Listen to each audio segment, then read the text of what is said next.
Okay, so this is one question. We're going to start with one of our commonly asked questions, which is, should I be eating low fat or low carb or low calorie specifically for fat loss? It is the age-old question we've been trying to answer for decades. What do you think?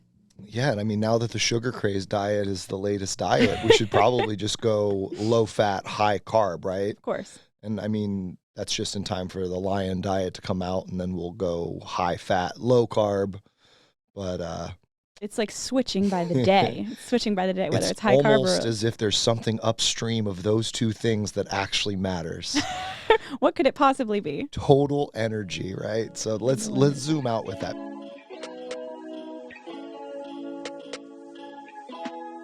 You start to recognize the diets that exist are on a spectrum. Mm-hmm.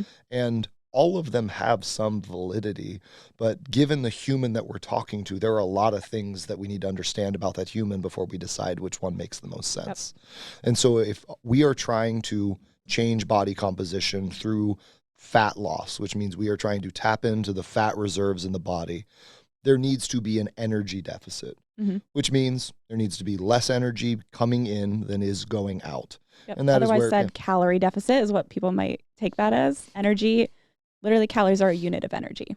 Yes, and calories are a 1,000-foot view unit of energy, which is something I like to explain to people. It's a measure of output, right? It's a measure of heat. And so you eat carbohydrates and fats and proteins. Your body converts them into ATP, which goes into cells, and your cells have all sorts of reactions, whether it's your liver metabolizing or it's your muscles contracting or it's your neurons firing. Those little miniature explosions create heat, and that is why I normally would say we're 98.6 degrees in a 68-degree room. Right now, we're 99 degrees in an 85-degree room. Don't take our temperature. Yeah, don't take our temperature right now. All to say, though, that heat differential, that output, is your body's caloric output. Now, here's what's interesting. We are not machines. Hot take. We're not a machine. And what that means is we are a biologic organism. So our output is variable. We are not static. Like machines, when you're measuring calories in like an engineering and physics world, it is like very straightforward. This mechanistic experience is input, output. Our body, our outputs are literally muscles contracting, brain thinking, cells dividing, nerves functioning, liver processing, digestive tract moving. There are so many things that factor in, which is to say that we're going to have a variable calorie out, but more importantly, our body has ability to reduce calorie out. The moment you stop eating enough, your body's going to start slowing your fingernail growth, slowing your hair growth, delaying skin cell reformation. Decreasing respiratory rate. Yeah, reducing serotonin production so you feel more of a flat affect, which means you're more likely to lay down and conserve energy. These are examples of things that will reduce calories out. And so that's the comment, is when people are like, I'm in a deficit. It's like, well, you're in a deficit that's calculated assuming a static output, but your output may be changing depending based on a variety of factors. Right. So all to say, the calorie view is very important for us because ultimately we do need to be balancing energy, and we need to have a good understanding of what are the energy out realities, what are the potential barriers to that, are there hormonal influences, are there environmental influences, and then we need to effectively look at calories in. Calories in, what I like to describe for people is you have 3 macronutrients: carbs, fat, and protein. Protein is not technically an energy dominant nutrient, which is to say, yes, your body can burn it for fuel. It really, really, really doesn't want to. If your body is converting energy or protein into fuel, it's literally putting it through the alanine cycle and making sugar. And that costs 2 ATP to make 1 ATP. It is an energy negative reality. The moment your body's relying on protein, you are in starvation mode, and your body will start a gradual but inevitable metabolic decline. So like protein really isn't what we're trying to get our energy from. But just for easy numbers, a way to think about it is, say you want someone to eat 2,000 calories, and based on this human, we want them to eat 150 grams of protein. 150 grams of protein has 600 calories, which means there's 1,400 left. That's carbs and fats. And that's going to be where we get our energy from. Correct. That is perfectly said. Thank you for simplifying that for people. The carbs and fat ratio really is up to you at that point. And there are a lot of factors that would drive us as practitioners to encourage somebody to tighten up the fats and keep the carbs higher. Someone who's really physically active, for example, where they're doing exercise that burns 70, 80, 90% carbohydrate, which is to say keeping the fats tight and allowing the carbohydrates keeps performance up. Somebody who's more sedentary might lean towards a lower carb, higher fat. But the reality is it's going to be some combo of the two. Mm-hmm. And the way I like to say it is, if you need the energy, it's the carbs. If you need the satiety, it's the fats. Wow, and ideally, it's said. some sweet spot of the two. Totally. And I feel like there's a lot there that is dictated by personal preference too. Like if I give a client a calorie-based meal plan and I usually give them a moderate split of carbs and fats, right? Yeah, the protein is going to be kind of taking care of itself. But what they will sometimes come back to me and they'll say like, oh, my fats have been over every day and my carbs are low, or vice versa. Yeah. And I'm like, hey, as long as you're hitting your calories and your protein, for body composition standpoint, what we're trying to achieve in that realm, it doesn't matter. Perfectly said. It doesn't matter. If the calories are right and the protein is right, that means the carbs and fat combo is controlled. Mm-hmm. And if that control is at a caloric deficit, then whether it really doesn't matter what ratio of the two it is. If it's all carbs and lower fat, you're going to notice more energy, but you're probably going to be hungrier. Yep. If it's all fats with little carb, you're probably going to have pretty decent satiety, but you're going to be operating at 80 or 90% of your performance opportunities. Yeah. And that's another question when my client tells me, they're hitting their calories, they're hitting their protein, but their fats and carbs maybe are a little bit off. I'll just ask them how are you feeling? How's it working for you? Yeah. There's the subjective. If they're like, you know what, I'm really hungry a lot of the time, I'm having a hard time sticking to that goal. I'm like, okay, maybe we add in some fats and maybe we add in some fiber really to help with that satiety.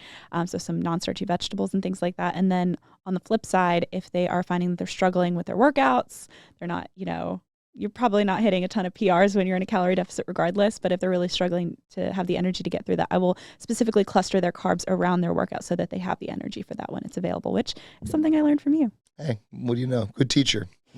Sounds like I said something one time that was pretty insightful. Okay, so anyway, sorry to back us up. So low fat, low carb, low calorie. For fat loss, what would you say? It's low calorie at the end of the day. And then there's strategies to make that happen. And you can either restrict an ingredient, which is low fat or low carb. Mm-hmm. You can time restrain, which is what intermittent fasting is. Mm-hmm. Or you can remove food groups like go gluten-free, dairy-free, free, and you end up forcing yourself to eat protein and vegetables. And that's where what you end up noticing is the presence of protein is required no matter what. Mm-hmm. The presence of produce is required no matter what. The rest is up for discussion based on the human that's sitting across the desk. And what's going to come up, I think, a lot in this episode, based on what you kind of shared that we're going to be covering, is humans tend to look for certainty. Mm-hmm. And in an effort to find certainty, we tend to oversimplify. And that's all this conversation really is. Mm-hmm. Is this debate of low carb versus low fat is the wrong question. It's not really which one's better for everybody. It's which one's better for me. So if only there was a company named Case Specific Nutrition. Wow, someone should come up with that. But just to reiterate your point, we're not just stating this out of practice-based evidence. This is true evidence-based practice. They have studies on low fat, low carb, low calorie, or I should say moderate fat, moderate carb in a calorie deficit. What they found is that every single one of those options could be successful provided that they are in a calorie deficit. And what they find, even we do genetic testing, we can see if someone has a proclivity to burn carbs or fats, things like that. But what we find is most successful is what the person prefers. So they may be more successful on a higher carb, lower fat calorie deficit or the opposite, but regardless, it's what works for the person. And that's why it's case specific. There it is. And like you said, there's a lot of factors that we would dig into with an individual one-on-one to really help aim at that. Mm-hmm. But it's when you realize that the Dean Ornish and the Pritikin diets, which are the lowest fat diets on the spectrum, mm-hmm. and the keto and carnivore diets, they all tout the same thing. And so when we recognize that diets that are opposing are touting the same benefits, that means that there's something above them that's actually happening. And it's both diets are creating the parameters to achieve a caloric deficit with some degree of consistency. Mm-hmm. And if that is something that then becomes a fit for your lifestyle and you're then able to do it sustainably, game, set, match. And so we're fighting about the wrong thing, right? It's we're arguing over the, it's that I didn't want to do the dishes kind of situation argument that couples have, right? It's not about the dishes. It's like, it really isn't about which macronutrient. Yep. It's about what fits for you. And there are definitely things that might tell us which one. And so that's why I said a more active person, it's likely going to be more of control the fats a little bit more than the carbs. But that doesn't mean I'm saying control them to 10 grams a day. I'm saying that we're going to like find the sweet spot of what feels good, and then we're going to let carbs flux up and down. Somebody that's a little less active, we may do the opposite. We may control the carbs somewhere in that 130 grams for the brain, and then let the fats go up and down. And so there's sort of that spectrum, and we help people navigate that gray area while the world's arguing over which one wins. And it's like, ultimately at mass, neither, because neither diet is going to help everybody.